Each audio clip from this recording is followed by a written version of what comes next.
आज Indian legal profession association की इस विचार गोष्ठी की अध्यक्षता कर रहे हमारे अध्यक्ष महोदय, मंचासीन लोग और सामने बैठे हमारे भाई लोग, मैं सबका नमन वंदन अभिनंदन करते हुए एशिया के प्रथम विद्वान डॉक्टर भीमराव अंबेडकर के चरणों में नमन करता। समय ज्यादा नहीं लूंगा सर, बस 2 मिनट में नमन करता हूं और बता देना चाहता हूं, सभी भाइयों के विचार आए हैं, संख्या बल से कोई महत्व नहीं। उस जमाने में बाबा साहब ने अकेले इतनी ललकार मचा दिया कि विश्व स्तर पर ऐसे संविधान की रचना कर दिए जिसके तहत हमें बोलना, उठना, बैठना, सांस लेने तक व्यवस्था हो गई। हमको क्या बाबा साहब ने नहीं दिया, क्या पाना हमें बाकी रह गया है, लेकिन हमारा कर्तव्य और अधिकार क्या है, आज उस पर हमें चलना। क्या संविधान के बताए हुए रास्ते पर हम अपने आस-पास पड़ोस, अपने भाइयों में, अपने लोगों में चर्चा करके संगठित कर रहे हैं? नहीं कर रहे। एक दूसरे के दुख दर्द में शामिल हो रहे हैं? नहीं हो रहे। बातें तो जितना हम चाहें उतना कर लें, लेकिन बनाए हुए संविधान, जो बाबा साहब का चित्र आपके सामने हमारे बार में लगा हुआ है, कैसा चमकता चेहरा है, विश्व का पहला चेहरा है, विश्व का पहला। इसके बाद जितने भी लोग आए हों, चाहे चीफ जस्टिस क्यों न हो, बाबा साहब के बाद ही उनका इस भारत देश में आगमन हुआ है, तो हमको सर्वप्रथम बाबा साहब को नमन करना, उनके बताए हुए रास्ते पर चलना है। महाजन जैन गता सपंथा। साथियों, कमी जो है वो हमारे अंदर है, हम उनके बताए हुए बातों को आगे बढ़ा नहीं पा रहे हैं। अभी मैं आपको बता दूं, ये पहला एक ऐतिहासिक बार है जिसमें पिछड़े जात के लोगों का चयन अध्यक्ष मंत्री पद पर हुआ है। न हुआ है न होगा, ये भी आपके बता दें। मैं बहुत संघर्षशील आदमी हूं, ऐतिहासिक 64 के बाद वोट पाया हूं, न को पाएगा न पाने वाला है, ये भी मैं बता देता हूं। ऐतिहासिक वोट पाया हूं, लेकिन क्या मैं बाबा साहब को मानने वाला आदमी, जमीनी आदमी हूं, जमीन से उठ के चलने वाला हूं, हवा में उड़ने वाला नहीं हूं, इसलिए ऐसी मेरी व्यवस्था हुई नहीं हो।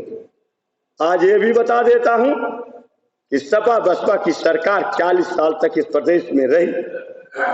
मैं बता देना चाहता हूं इस जिले के और प्रदेश के, देश के मुखिया को ये चेतना देना चाहता हूं कि जागृत करो, उठो, जागो, नहीं तो बहुत घमासान आने वाला समय आ गया है कि 40 साल रहने वाली सरकारें कभी आपके दुख दर्द को जानने का काम नहीं किया, जिसका आज ब्यौरा आया है कि प्रदेश में 15% वाले लोगों की सरकारें हो गई, 85 के लोग सड़कों पे घूम रहे।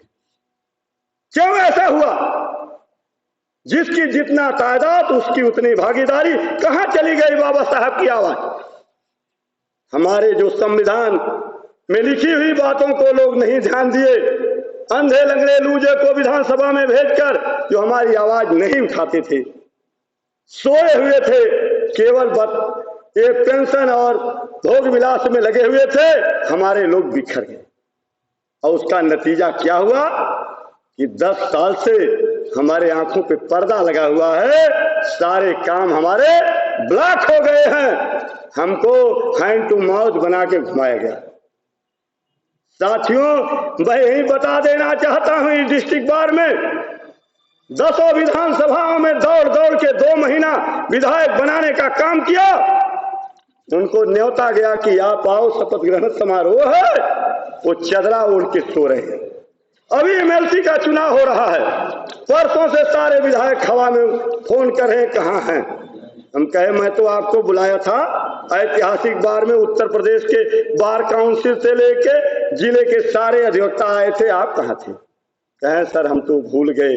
हम कहे भूल नहीं गए, ये जो ठेकेदार सब हैं ये ठेकेदारी पे आपको बना दिए हैं। ये ठेकेदारी अब चलने उलने वाली नहीं है। अगर समझे नहीं, बाबा साहब को जाने नहीं, तो फिर धरातल पे आने की व्यवस्था हो गई है, इसमें कोई दो राय नहीं है।